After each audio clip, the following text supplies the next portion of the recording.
Today's podcast is sponsored by Maree Health. At any given time, 61% of adult women say they want to lose weight. But for many, that's easier said than done. If you've had trouble losing weight, don't lose hope. Maree Health uses a deep understanding of women's hormones and a combination of weight loss medications to create a customized plan for each user. Maree Health can help you achieve more effective and sustainable weight loss by addressing hormone imbalances. Maree can also prescribe proven weight loss medications that help you experience reduced appetite and increased feelings of fullness. When paired with hormone optimization, you're not just managing your weight, you're also supporting your body's natural processes, which means you can overcome those weight loss plateaus that in the past have been so difficult to move beyond. So if you're ready to combine the power of hormones with the power of weight loss medications, visit joinmaree.com today. Discover how this innovative approach can lead you to lasting success. That's joinmidi.com.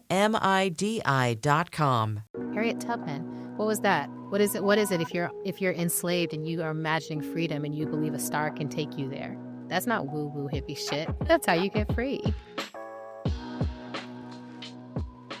In 1993, prize author Octavia Butler wrote her prolific novel, Parable of the Sword, that predicted life in 2024. And many of her predictions came true.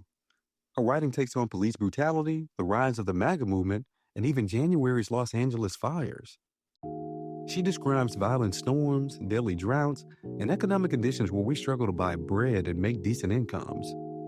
Again, this was in 1993. I'm Darren from PushBlack, and you're listening to Black History Year.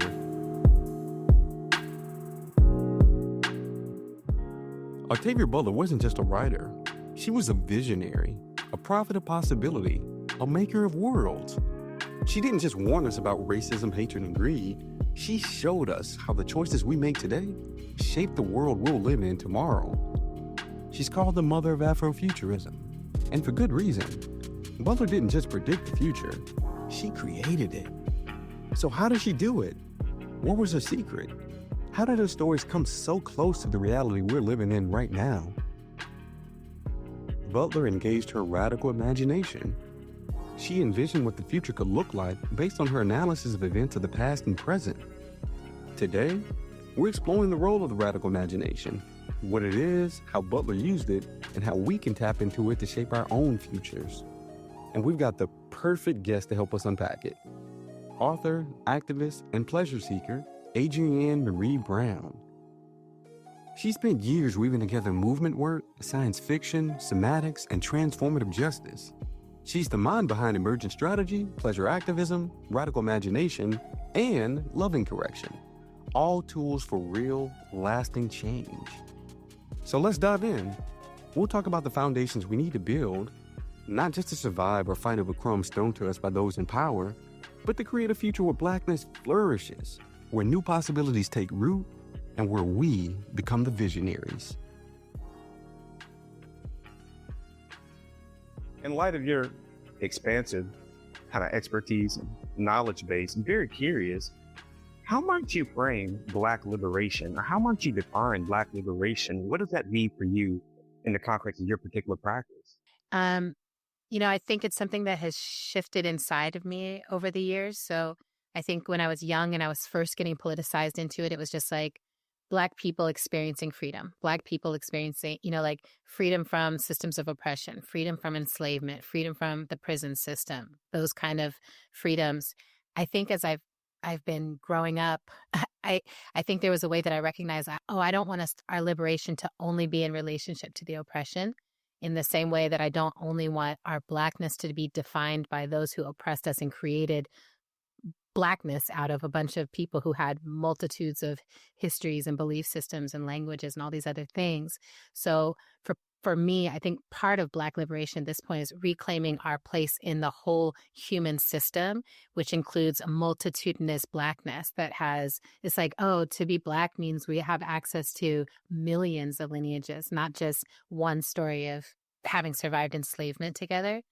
And it means liberating ourselves into a global sense of our identity. Like we're the people we're the people who got put through this experience, but we're tied into Blackness all over the globe throughout space and time, going back and going forward.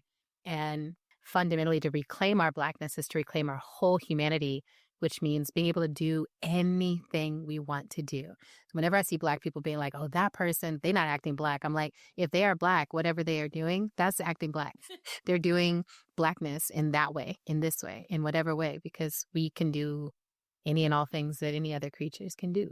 I remember when I moved to Detroit, that was one of the most liberating moments for my journey with understanding my Blackness, because suddenly everywhere I looked, everyone who was doing everything was Black. And I was like, oh, this limitation that like there's some things that are Black and others that aren't. Where does that come from, and who's benefiting from that? And I love when I see Black people who are like, no, we make perfumes and we sell out stadiums and we also do intimacy in all these creative, beautiful ways. And, we make horror films, and like, it's just, I don't know. I think this has been an exciting time for us. And I think it's going to continue to be, because now it's like we've tasted some of how expansive we can be. And as people try to push us back into a small box, I think they're going to be pleasantly surprised by our resistance, and our insistence on being a liberated people. I don't think that's a train on which you can go backwards. Absolutely. Absolutely. Thank you so much for that rich response, Adrienne. And thank you so much for lifting up Detroit. Yeah, Even before we begin to kind of unpack or try to define radical imagination, Black radical imagination, I kind of want to hear about Detroit specifically as a space for kind of radical dreaming, radical imagination. I feel like Detroit so often, like so many other kind of Black enclaves, just gets such a bad rap. But you've also written about Detroit as like a version of Wakanda, or like it is Wakanda. Yes. Can you speak about that, please? Absolutely. I was living actually in California. I fell in love with someone who was in Detroit and started visiting, and then slowly was like, oh no, like every time I would land, I was like, I gotta be up in this. I gotta understand what's happening here.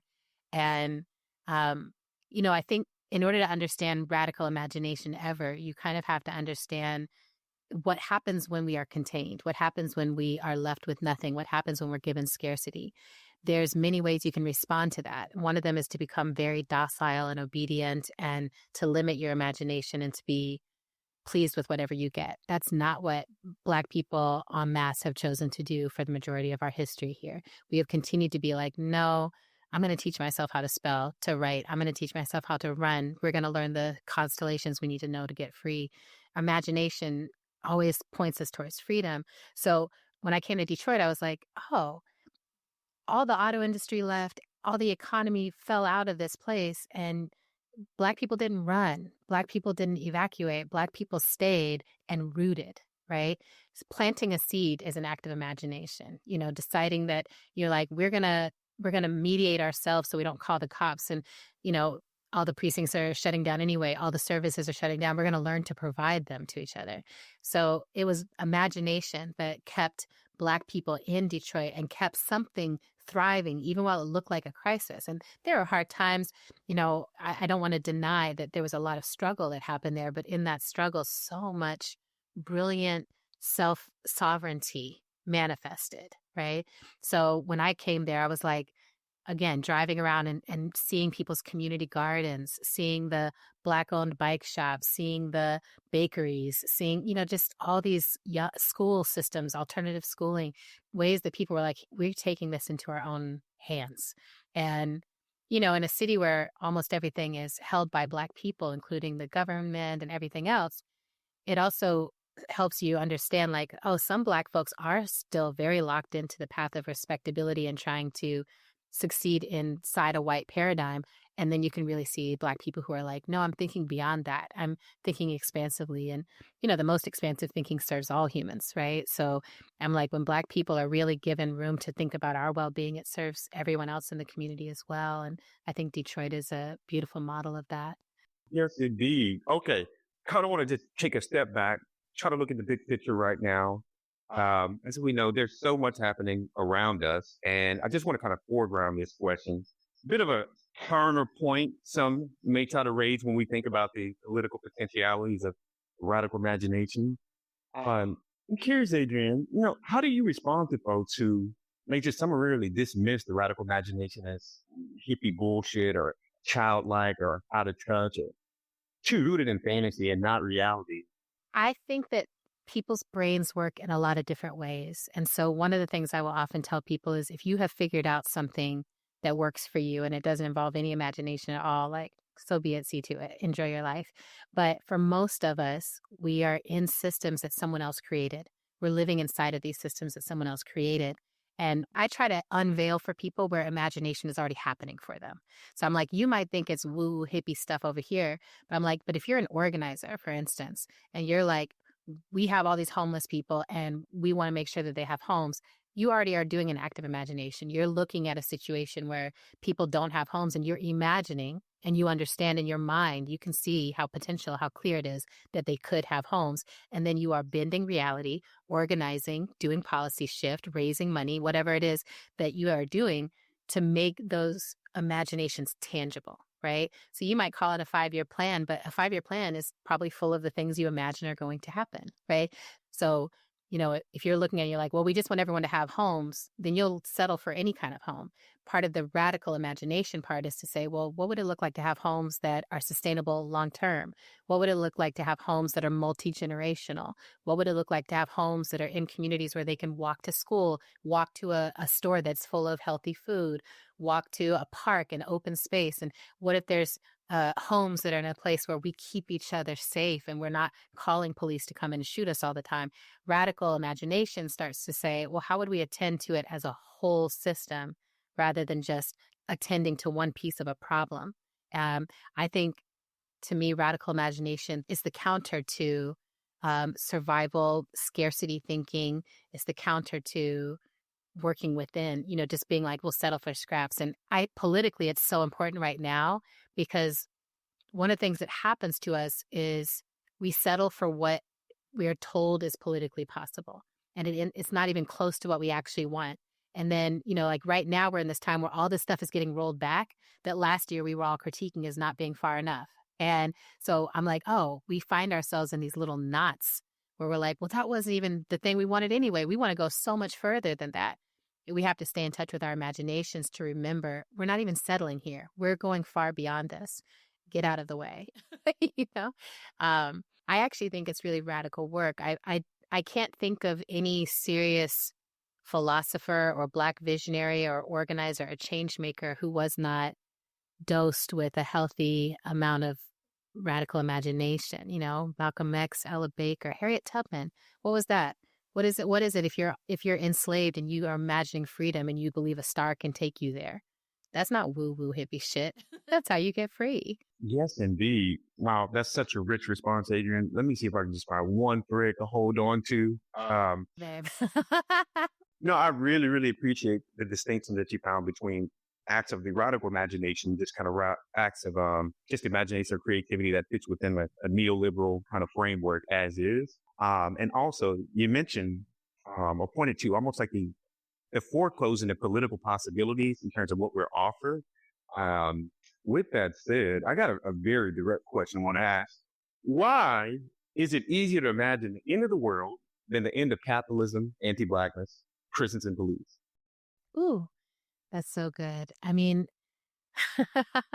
I think partially because since Black people came to this country, we have been under the systems and control of people who are destroying the world.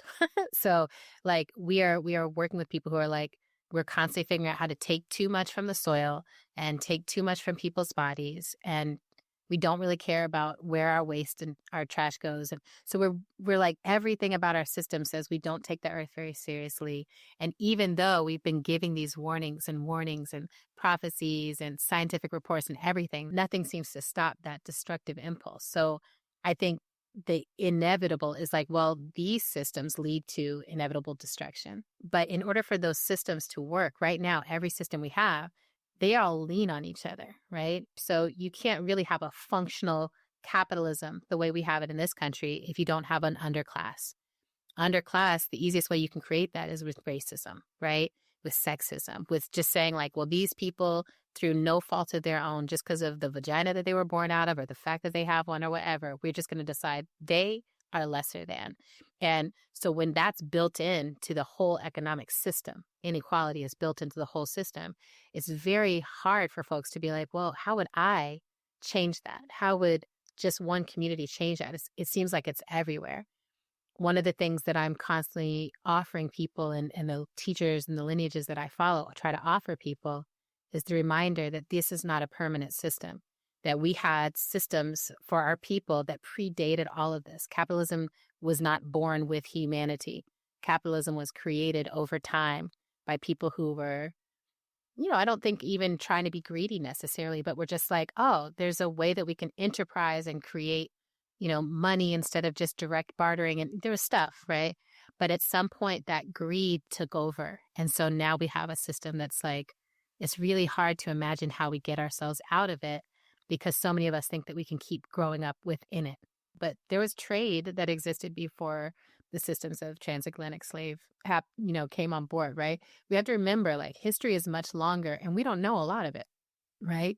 When they say that history is told by the victors, like a lot of us are trained in school, something that's not actually true, stories that don't actually make sense. I grew up being like, oh, Christopher Columbus is our hero and he's why we have a country. And when you unlearn those things, when you decolonize those things, I think then it becomes more possible to imagine something else. Because you're like, oh yeah, we lived in a world of kings.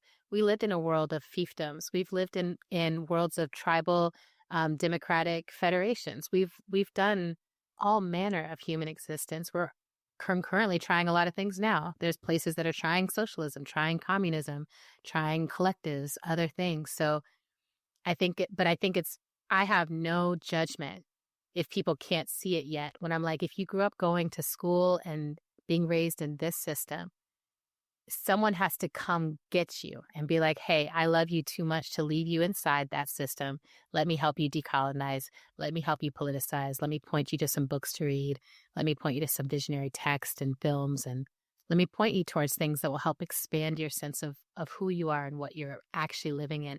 Because then all of a sudden it's like, oh, all of this is made up. And so we can definitely make up something better than this. And we can definitely create systems where we're taking care of each other. We can definitely call on our ancestral practices and add new technologies to that to create something that works for all of us. It's definitely possible. You just realized your business needed to hire someone yesterday. How can you find amazing candidates fast? Easy. Just use Indeed. Stop struggling to get your job posts seen on other job sites. Indeed's sponsored jobs help you stand out and hire fast. With sponsored jobs, your post jumps to the top of the page for your relevant candidates, so you can reach the people you want faster. And it makes a huge difference. According to Indeed data, sponsored jobs posted directly on Indeed have 45% more applications than non-sponsored jobs. Plus, with Indeed sponsored jobs, there are no monthly subscriptions, no long-term contracts, and you only pay for results. And listeners of this show will get a $75 sponsored job credit to get your jobs more visibility at Indeed.com/listen. Just go to Indeed.com/listen right now and support our show by saying you heard about Indeed on this podcast. Indeed.com/listen. Terms and conditions apply. Hiring? Indeed is all you need. When you think about businesses that are selling through the roof like Aloe, Allbirds, or Skims, sure, you think about a great product, a cool brand, and brilliant marketing. But an often overlooked secret is actually the businesses behind the business, making selling and for shoppers buying simple. For millions of businesses, that business is Shopify. Nobody does selling better than Shopify, home of the #1 checkout on the planet and the not-so-secret secret with Shop Pay that boosts conversions up to 50%, meaning way less carts going abandoned and way more sales going. So if you're into growing your business, your commerce platform better be ready to sell whenever your customers are scrolling or strolling on the web, in your store, in their feed, and everywhere in between. Upgrade your business and get the same checkout experience as business powerhouses like Aloe, Allbirds, and Skims. Sign up for your $1 per month trial period at shopify.com/Odyssey Podcast, all lowercase. Go to shopify.com/Odyssey Podcast to upgrade your selling today. Shopify.com/Odyssey Podcast. What's up, fam? Y'all feeling the episode so far? Look, at PushBlack, we agree with Marcus Garvey when he said, a people without knowledge, their past history, origin, and culture is like a tree without roots.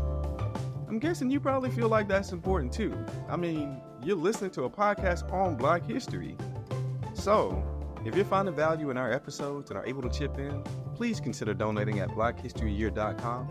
Most people do $5 or $10 a month, but every contribution helps. Thanks for your support. All right, y'all. Let's get back to the episode. Want to lift up a word which you shared, visionary. And I really appreciate the intervention that you and your co-author, Olita Marisa, offered through the anthology, Octavia's Brood. So this term was developed to distinguish science fiction that has relevance towards building new, freer worlds from the mainstream strain of science fiction, which most often reinforces dominant narratives of power. So again, it brings us back to your framework, the radical imagination, taking us beyond these kind of systems of enclosure. But with that said, Adrienne, I'm curious, and we're absolutely going to talk about Octavia Butler. We may just make space for it right now. But I'm curious, how do you see Black speculative traditions intersecting with just real life strategies for historical Black radicals?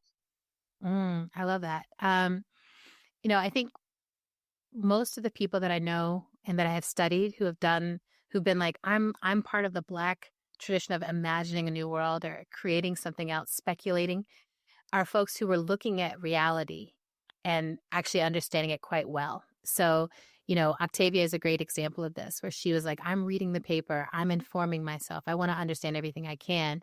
And then I'm trying to understand how we would get ourselves out of this. I want to see what could it look like if we were trying to move ourselves out.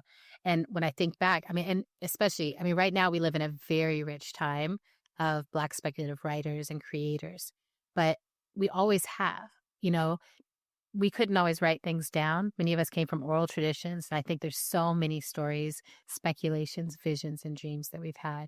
But I always think it's a way of responding to reality. And I think when people remember that, it's really helpful.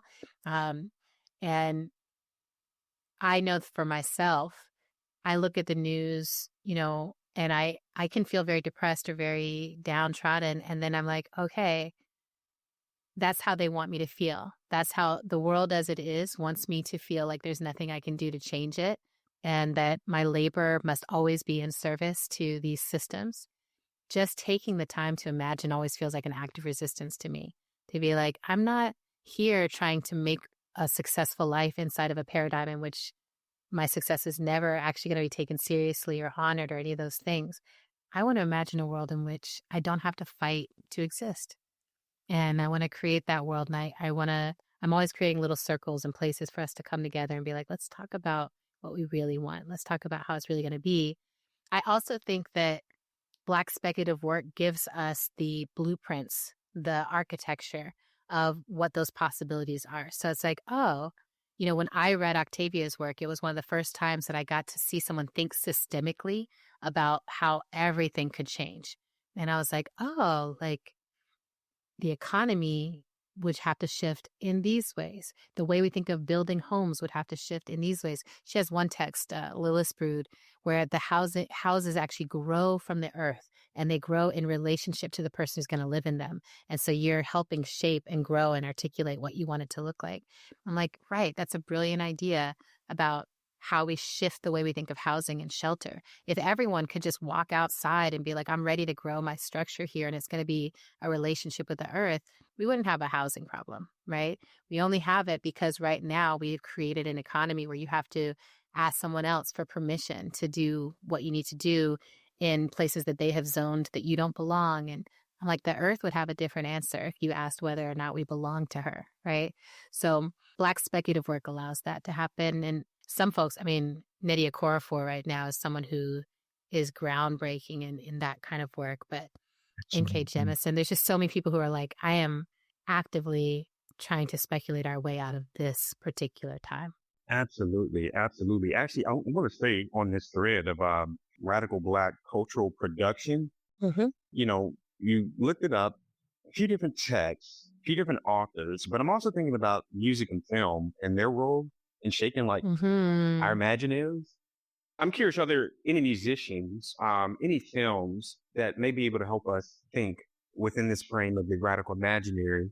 Nina Simone often comes to mind. She has a song, 22nd Century, that I listen to at least once a year in a sort of ritual way.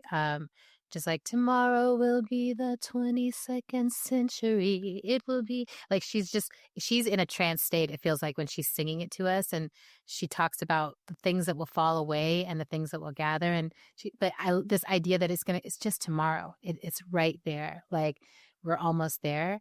I love that way of thinking, and she's someone who I often turn to. I love how Janelle Monáe has been playing with her, self-cyborging and what it might look like to blend with technology and find ways to still feel love, that love is not necessarily bound only to the human experience. I think that's interesting. And I find her fascinating. I also get really fascinated by images of Black people in the future.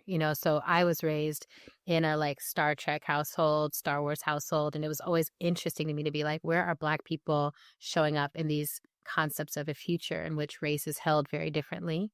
And then what does it look like when we start to articulate some of that for ourselves? And I still feel like there could be a lot more. I think Black Panther has been such a gift to us to just be like, just play with this idea of Black utopia, play with this idea of Black people being the most advanced, and that, just it's good medicine to bend your brain in those ways and play with your mind in those ways. And Octavia Butler, Samuel R. Delaney, there's certain folks who were writing when there was almost no one else doing so, that I always tell folks, I'm like, to be vanguard, to be one of the first people to show up and be like, wait, we need to take up some of this space. And I guess the thing I'm trying to say here is it's not just about what we're thinking, but about doing the act, right? Doing the act of imagination. To me, I think about all the Black people who have done that throughout time and space. W.B. Du Bois, there's so many folks who have done that work and been like, no, my imagination is actually worth your time. And that is such a healing way of moving through the world. Yeah, I'm thinking Andre 3000 is someone who I feel like I traveled into the future with him, and it always feels really good to be there in his hands. And then right now we're in this interesting space with Doechii and Kendrick and other folks who I feel like are in ways that maybe are a little less, it's not like Kendrick is like, I'm on a spaceship, but the articulation that he's giving of the world. I was listening to Luther again, and it's like, if this world was mine, I would multiply your blessings. That's what I would do. And just being like, that's actually a vision of Black utopia as well, right? It's like, if this world was mine, you wouldn't be scared, you wouldn't be worried, you'd have no trouble. I would make sure you had everything you needed, and I would take it in front of God and be like, here you go. There's something that's visionary, right? So I often tell people, really pay attention to how you're listening. Are you listening for the future in the text, in the song? Are you looking for the future in the films? Oh, I love this. Okay. All right. Let me just say the messy question. And I appreciate that response so much. And I'm glad we foregrounded this. Okay. I'm thinking about films that try to depict Black utopia. The Blackness outside of these current systems. And two works come to mind. Two radically different works, actually. The first, Brazilian film came out in 2021, Bacurau. Have you heard about this, Adrienne? No, I want to. Should I see this? Oh my! I want to stop the interview. I want to stop the interview and play it right now. That was the view. Yes, Bacurau. It's called Bacurau. Yes, Bacurau. I'm writing it down. By far one of the most decolonial visions of Black society I've ever come across. It's very much futuristic, but not in a way that we normally kind of trained to understand how the future is rendered to us. So I'll just kind of button up on that. Check that out if y'all haven't seen it. The other film I'm thinking about, which you wrote about so eloquently and got me to kind of open up my thoughts on it, but I'm thinking about the Black Panther films coming through Marvel. What resonates with you in terms of Black Panther and its kind of visionary fiction offerings? I think one of my favorite things about Wakanda, which I also found showing up in my work and my imagining, is this idea of creating a fractal of what we want to see in the world, right? So this idea that Wakanda is something that is not, it's not based on competing with everyone else in the world it's the ultimate maroon community, right? It's like you literally don't know this is here. You can't know this is here unless you know exactly how to enter it. And there's something about that that feels so sacred to me, and that feels like a practice I want to see us in, especially right now where there's so much onslaught happening for our communities. And I'm like, great, you're not going to see us.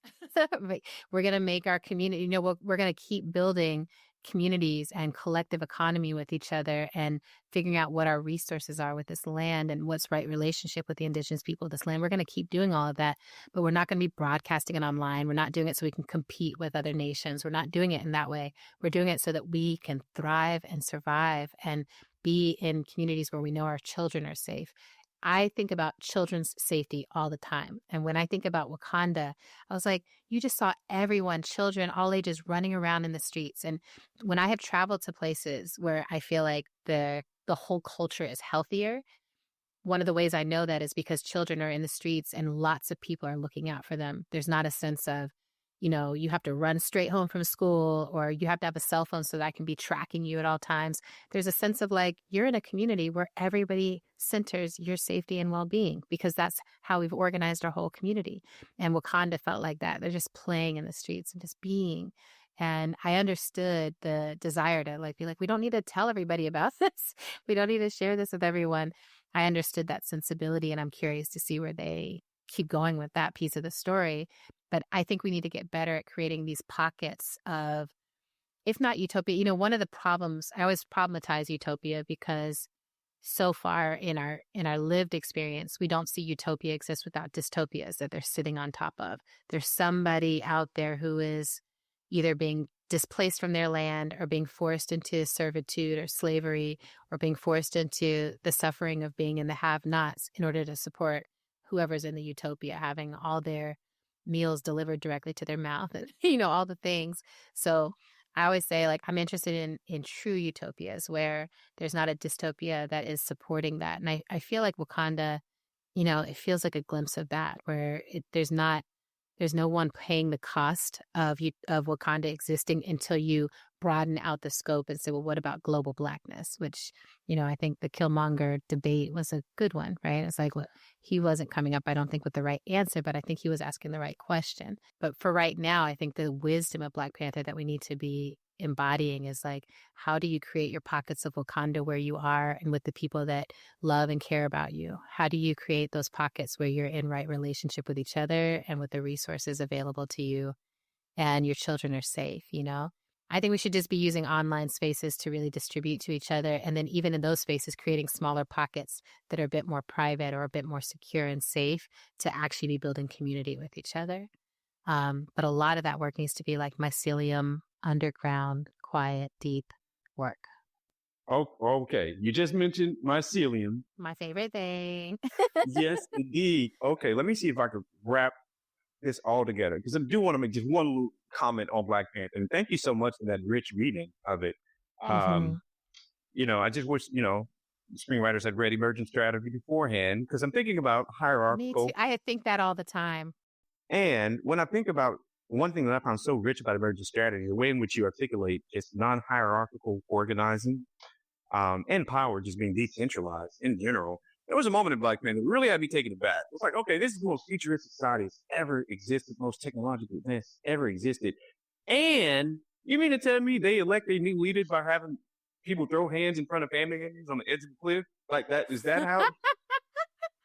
What? That's how democracy works. In the masculinity? Exactly. Yeah, come on now. No, but this is also where we find, and I think this is actually, I'm glad you brought this up, because I think this is one of the areas where we are the most troubled, is how do we take our oldest traditions, how do we take things that are rooted in ancient belief systems, especially if those ancient belief systems are around gender and power and who gets to lead?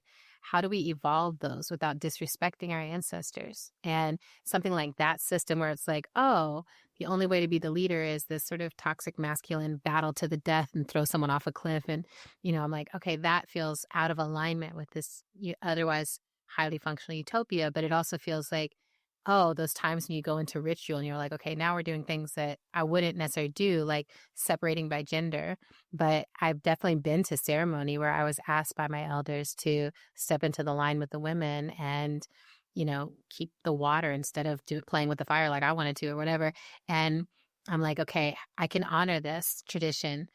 And I think it takes multi-generational relationship, deep, real, authentic relationship to help create those possibilities for new ways of doing things. So I also want to encourage people to read, Eve Ewing and Roxane Gay and Ta-Nehisi Coates and other people have been writing the comic books of Black Panther and infusing it with a lot of other more decolonized values as well. So I think those could be fun places to explore. Still thinking about my stealing.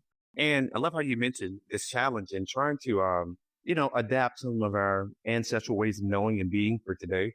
And I really appreciate your attention to just indigenous cosmologies, specifically the ways in which you write and think through nature, this biophilia in general. You've written about starlings, ants, ferns. Is there any natural phenomenon today that kind of inspire you in terms of thinking about political movements? Any metaphors that we may be able to hold on to today? Yeah, I mean, part of the reason I speak about mycelium so much, I feel like people don't really understand what it is, but I'm like, it's the thing we most need to learn from right now. And actually, we are related to mushrooms and fungi. Like, as humans, if you go back enough scientifically along the line, we are related. Like, we have similarities that I think are not insignificant.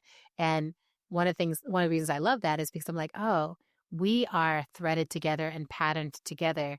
We know how to process toxins and move them through our bodies and find the nourishment. But mushrooms also do that. The largest organism in the world is a mycelial network full of mushrooms that is under basically the Northwest, it's like Oregon. It's this massive structure. And I'm like, right, nobody knows that. You can't see it. It's not like a mountain. It's not like the forest. You don't know unless you know what to look for. You don't know that it's there. And I feel like that, right? When I think about what's happening to trans people right now, what's happening to our immigrant community right now, all of whom are Black and African too, right? Sometimes I think that when we say those words, we're like, oh, trans people and Black. I'm like, no, trans people includes Black trans people, immigrant people includes tons and tons of immigrants from places that you would look at that person and be like, that's my brother, sister, cousin. It's all us. But when I think about how our folks are being so deeply targeted right now, I'm like, we need to figure out how to become safe because you don't even recognize that we're there and we're free and we're communicating and we're exchanging resources. There's a functionality that mycelium plays for its community too. So mycelium is the thing that runs between trees and it's like, hey, there's a toxin over here on this tree. You need to gird yourself up and protect yourself. We need to be doing that as well, right? Not just being like, oh, let me make sure I'm safe, but figuring out what is the network of communication that is not trackable by the systems that are causing harm to us, that allows us to quickly tell each other, we do this all the time, right? I tell people watch The Wire and see how they would protect themselves from the police, right? It's like when the police are coming into the neighborhood, they had, woohoo, little signals and stuff like that we would shout out to each other to be like, okay, that wasn't a phone. We didn't send out a skeet or whatever it was. We just said to each other in ways we could communicate. And we have done that, right? We used to sing songs on the plantation. We would sing a song and be like, okay, y'all, here's what you need to know. And here's when the meeting is and blah, blah, blah. But they didn't know that they were hearing our communication. So mycelium to me is that's how we've always been. We do know how to go underground and figure out ways to survive. So that metaphor has been one that's really exciting to me. And then just generally, I'm like, the species that survive are the ones that learn how to adapt together. If you can't adapt to the changing conditions, you go extinct. And there's so many extinct species. Earth never belongs to one species. Earth is always a collaborative effort amongst many species. We forget that right now because as humans, we feel so dominant that we're taking it from everyone else. But I love to think of humans as a potentially brief species, right? If we don't figure out how to adapt right now and transform how we're relating to the earth and each other, we're not going to go on for too much longer, not in this mass dominant way. And that might be the best thing that could happen to us. I don't mind imagining a future in which it's pockets of humans that have to be in right relationship to all the species around them. I don't quite want to go through the process of getting there, but I do feel like there's a lot of ways to imagine a future in which we're in right relationship with our Earth. But the number one wisdom that we know from looking at all of the history of Earth is we're going to have to figure out how to adapt to the changing conditions. Mushrooms are like, they're moving through death, but always seeking life. They're like, okay, can I take this and transform it into life? Can I take that and transform it into life? It might be a dead body. It might be an old piece of a tree that fell down, but they're like, I will turn this into life. We can also do that. And we have to figure it out right now. Like, what is the adaptation that will make more life available in my world, in my community, in my day-to-day? Hey, Fidelity. What's it cost to invest with the Fidelity app? Start with as little as $1 with no account fees or trade commissions on U.S. stocks and ETFs. That's music to my ears. I can only talk. Investing involves risk, including risk of loss. Zero account fees apply to retail brokerage accounts only. Sell order assessment fee not included. A limited number of ETFs are subject to a transaction-based service fee of $100. See full list at fidelity.com/commissions. Fidelity Brokerage Services, LLC, member NYSE, SIPC. This show is brought to you by Boca, the brand on a mission to inspire more mindful oral care. Because when you take care of your mouth, your whole body benefits. Boca's magic ingredient is called ENHA, is a form of calcium that makes up 97% of your tooth enamel and 70% of your dentin. Boca's toothpastes are fluoride-free, but best of all, they come in delicious flavors. Adults like you and I love elevated flavors like cocoa ginger, lemon lavender, and element, while our kids will love fun flavors that offer the same efficacy and are also safe to swallow, like orange cream and strawberry mango. Boca makes it easy to take care of your health, starting with your mouth with their best-selling oral care-like toothpaste, kids' toothpastes, toothbrushes, and their peroxide-free whitening toothpaste. For a limited time, Boca is offering listeners 15% off its best-selling toothpastes on Amazon and Boca.com with code HERHEALTH15. That's HERHEALTH15. Make the switch to Boca for the whole family at BOKA.com.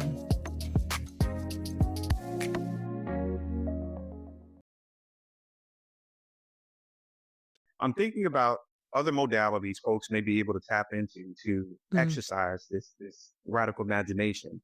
And I'm thinking about the spiritual quite intentionally. You mentioned this before, thinking about ancestral traditions that are being kind of relived today. And I'm also thinking about, just some of the content that we write here at PushBlack, specifically through our spirit vertical. We think a lot through Black liberation theology, but also through many different Afro-diasporic kind of spiritual traditions. I'm thinking about Nat Turner, Dudley Bootman, Cecile Fatima. I don't even have a real question to ask you, Adrienne. I just want to ask, is it a radical act to reimagine God? Ooh, I mean, yes.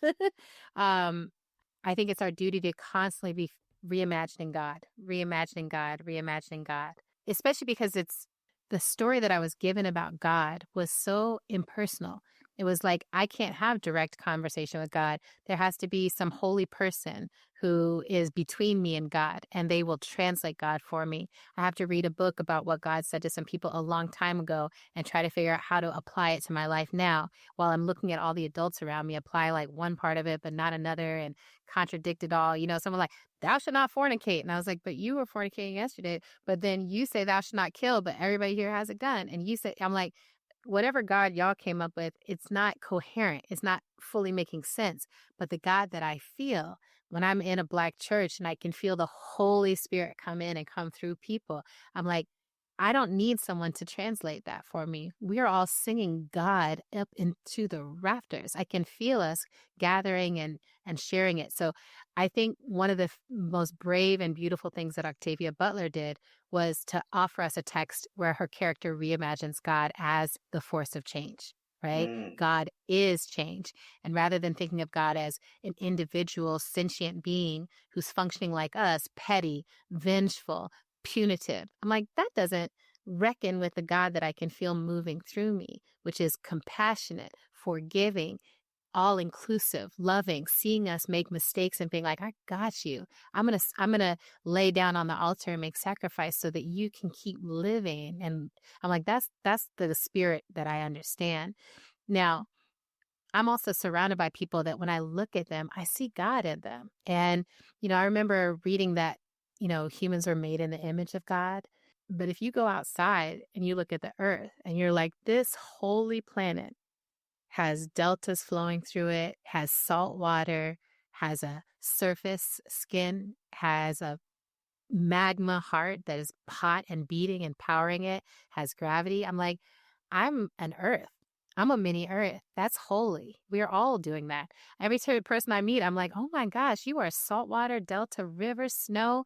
You've got it all. You've got stardust in you. Like there's something very holy about each and every thing that exists. And I think when you start to see God that way, I'm like, what if God is in all that exists? How would you treat the world?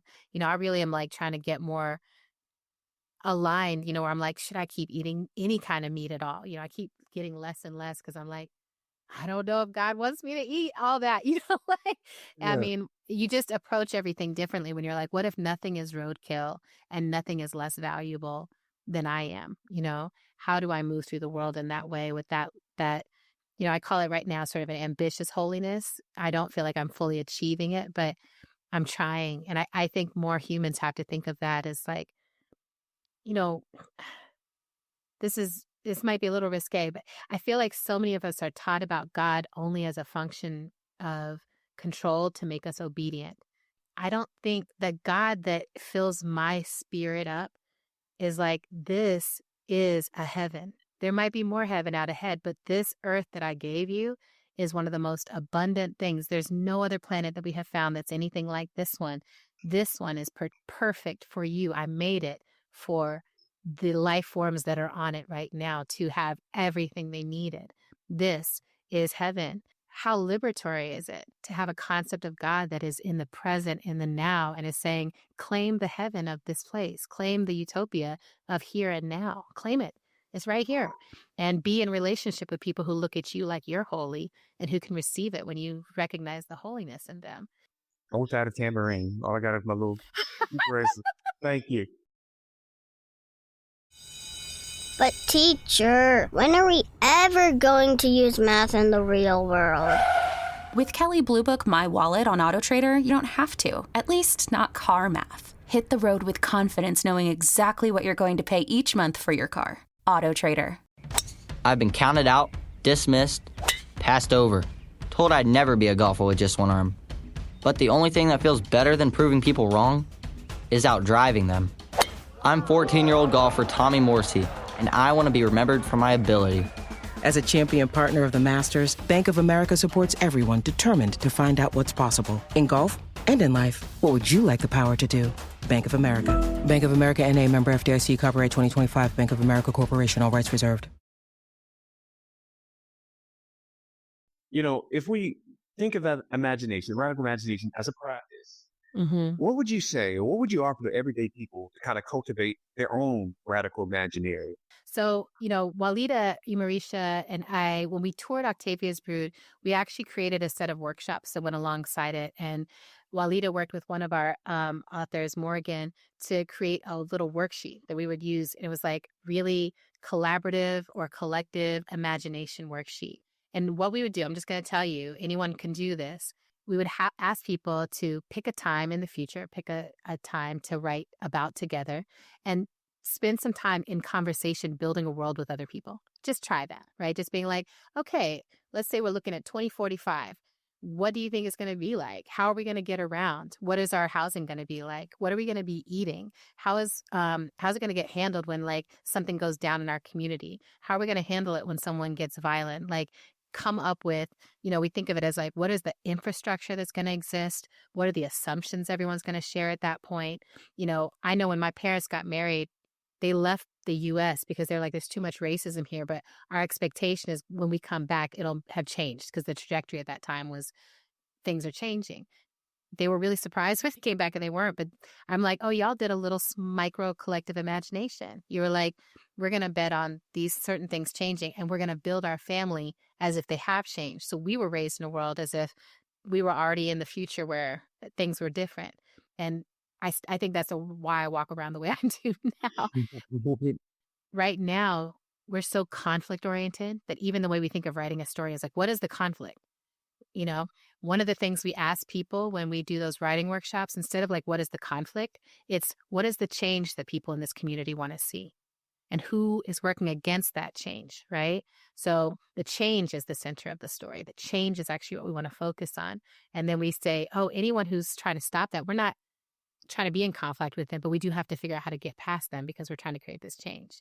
And I think of that now as the way I move through the world. I'm like, these fools right now who just came, took whatever office, they are not telling me my story, right? I'm going to be impacted by their story. We're going to be impacted by their story, but that's not our story. Our story is a story of liberation. We just have to figure out how we move through and past this moment. And so far we always have. So I know we will. Yes, indeed. Oh my God. I ain't gonna hold you. Between the questions that are kind of bubbling up in my head and in the chat from the producers, we could keep you here all day. Yeah? Yeah, we really could. We have so many more questions, but we know you have very important work to get back to. I just got one last question for you, Adrienne. It's a bit of speculation. We here at PushBlack, we co-heard something called Liberation Isle.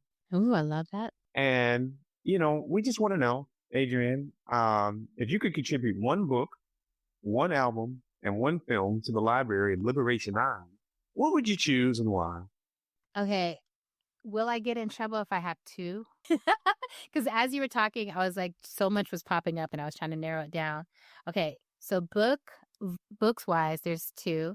One is a book called Futureland by Walter Mosley that is a set of short stories, but they're all connected. And it's like dystopian, but abolitionist. And it's one of the most brilliant texts. And I always tell people, I feel like it's a major overlooked Afrofuturist text that everyone should actually read. And then the 1619 Project is like in this moment, I'm like, everyone make sure that you have some version of the 69. If you have the hardback book, if you have the podcast, whatever you have, but have a version of that because it tells the actual story of Black people on this land more specifically, more precisely than any other version. That's Nicole Hannah-Jones. It was a massive project and I think people need to engage with it. In terms of film, I just got to watch this film that I'm on this like jury for the Black Trans Short Film Festival, and we got to see all these films. They were all incredible. But there's this film that I'm like, now I really want everyone to see called Chestbound. That is just this stunning short film, like 20 minutes or something, about someone who's just gone through top surgery, and the it's just so tender and beautiful the way the story is told, because I think so many of our Black communities still really struggle with understanding trans identity, still really struggle with understanding the humanity of trans people. And I don't think we can afford to continue to be ignorant about this. I think we have to figure out a way to say, we're not going to let these systems tear us apart from our people. We have long histories of having multi-gendered, multi-spirited people. And right now we're in a very narrow binary system of thinking, and our folks are suffering for it. So that film, I feel like, is one that just helps people be like, why does it matter? Why does this matter to folks? What is the humanity of trans people? It's just beautiful.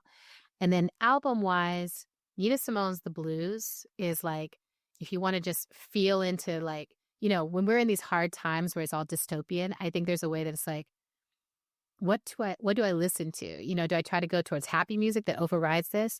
I'm like, no, go to the blues, and go particularly to like Nina Simone's blues, where it's like swampy and sexy, even though it's hard. That's important to remember too, that this can be a very sexy time. Like we're going to be struggling, but like we're going to look really good and we're going to have a lot of pleasure. And then Tracy Chapman's New Beginning. So that song I talked about, Heaven's Here on Earth, that's the first song of that album. But that is a visionary text. There's one song on there that's called The Promise. And it's like, how do we actually make a promise to each other that like, I vow to come for you?